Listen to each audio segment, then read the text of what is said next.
नमस्कार दोस्तों, blast media का रैंडम वीडियोस चैनल में आपका हार्दिक स्वागत है। दोस्तों फिर से आज बात करेंगे प्रॉपर्टी के बारे में। बायर, सेलर, प्रॉपर्टी ब्रोकर से लेकर कातिपी से लेकर रजिस्ट्रार ऑफिस तक पूरी बात करेंगे दोस्तों। प्रॉपर्टी को ख़रीदने के बारे में फुल डिटेल्स के साथ पूरी जानकारी मिलेगी दोस्तों।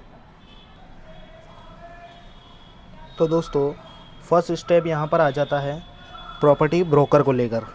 तो दोस्तों हमें कोई भी प्रॉपर्टी ख़रीदनी है तो या तो आप खुद डिसाइड कर लीजिए कि कौन सी प्रॉपर्टी ख़रीदनी है, खुद चूज़ कीजिए, खुद इंक्वायरी बिठाइए, सर्च कीजिए, या फिर अपने प्रॉपर्टी ब्रोकर को हायर कीजिए किसी भी को, कि वो आपको बता सके कि आपको कौन सी प्रॉपर्टी लेनी चाहिए, रेट सही है या नहीं। वैसे प्रॉपर्टी ब्रोकर लेना भी सही है, कुछ गलत नहीं है इसमें। प्रॉपर्टी ब्रोकर आप हायर कीजिए, वो आपको पूरा कार्य जो है सुविधाजनक एंड तक करवाने में आपकी पूरी सहायता करता है। कुछ चार्ज होते हैं जो हायर और बायर से दोनों से वो कलेक्ट करता है, लेकिन उसमें कोई दिक्कत नहीं है दोस्तों। और उसके बाद जो है सेकंड स्टेप आता है यहाँ पर डॉक्यूमेंट का। आप चेक कीजिए कि जो आपको प्रॉपर्टी बेच रहा है उसको आपको प्रॉपर्टी बेचने के सही राइट्स उसके पास है या नहीं। सबसे पहले तो उस प्रॉपर्टी के डॉक्यूमेंट उससे मांगिए, और अगर वो ऑनर नहीं है बंदा उस प्रॉपर्टी का तो पावर ऑफ अटॉर्नी भी चेक कीजिए।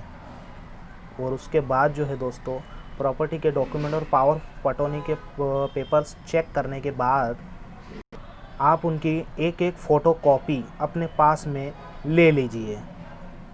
ये सब काम करने के बाद दोस्तों उस जगह के लोगों से हमें सर्च करना चाहिए कि इस प्रॉपर्टी पर कोई केस तो नहीं चल रहा है।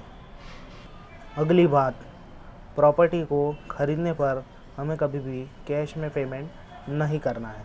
हमेशा जो है चेक या नेट बैंकिंग से हमें पेमेंट करना है, और अपने दिए हुए पेमेंट पर सेलर के सिग्नेचर और ब्रोकर के सिग्नेचर और 2 गवाहों के सिग्नेचर ले लेने चाहिए प्रूफ के लिए दोस्तों। अब दोस्तों देखिए, जो अगली बात है वो ये है कि हर प्रॉपर्टी के जो है वो 2 रेट होते हैं दोस्तों। एक तो सरकारी रेट होते हैं और दूसरे होते हैं प्रॉपर्टी के। जो सरकारी रेट होते हैं वो हमेशा आपको कम देखने मिलेंगे प्रॉपर्टी के रेट से।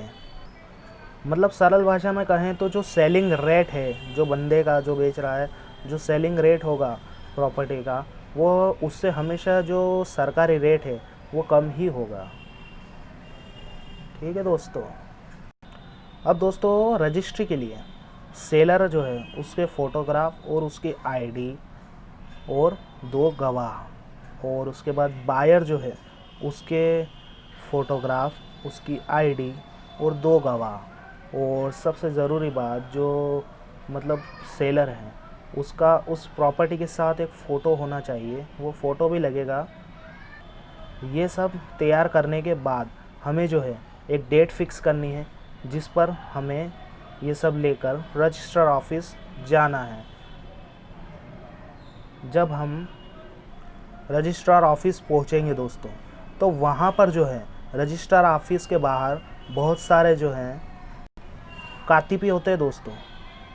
रजिस्ट्रार ऑफिस के बाहर हमें बहुत सारे कातिपी मिलेंगे। कातिपी का मतलब जो है वकील, जो हमें सारे पेपर्स आगे के कंप्लीट करके देगा। उसकी कुछ फ़ीस होती है दोस्तों, कुछ भी मतलब 10 से 15 हज़ार रुपये, या फिर प्रॉपर्टी के हिसाब से, पेपर्स के हिसाब से वो तय करता है उसकी फ़ीस जो भी होती है। उस फीस पे हमें वो आगे के पेपर्स तैयार करके देता है। मतलब कि जो सारे डॉक्यूमेंट्स हमने रेडी किए हैं हमको उसको देना है, तो वो 1 या 2 घंटे के समय में ही हमें वो पेपर्स पूरे कंप्लीट तरीके से लाकर दे देगा, जिसे हमको लेकर वापस से क्या मतलब रजिस्ट्रार ऑफिस के अंदर प्रवेश करना है, वो पेपर्स लेकर जो हमें कातिपी देगा तैयार करके। अब दोस्तों रजिस्ट्रार ऑफिस के अंदर जो है वहाँ पर हमको 3 काउंटर देखने को मिलते हैं, जहाँ पर फॉर्मली सारी पूछताछ की जाती है, जैसे सरकारी रेट पूछे जाते हैं प्रॉपर्टी के, और उसके बाद अन्य कई चीज़ें पूछी जाती है 2 काउंटर पे। उसके बाद थर्ड काउंटर से आपको जो है कुछ समय के लिए आपको वेट करने के लिए कहा जाता है, और कुछ ही दिनों बाद जो है वहाँ से थर्ड काउंटर से सारी फॉर्मेलिटीज़ पूरी होने के बाद आप अपने ओरिजिनल पेपर्स प्रॉपर्टी के कलेक्ट कर सकते हैं। तो ये प्रोसेस होता है दोस्तों प्रॉपर्टी को ख़रीदने का। आपको अगर ये वीडियो अच्छी लगी हो तो इसको लाइक कीजिए दोस्तों, और सब्सक्राइब कीजिए, शेयर भी कर दीजिए, सब कुछ कर दीजिए जो भी है। धन्यवाद।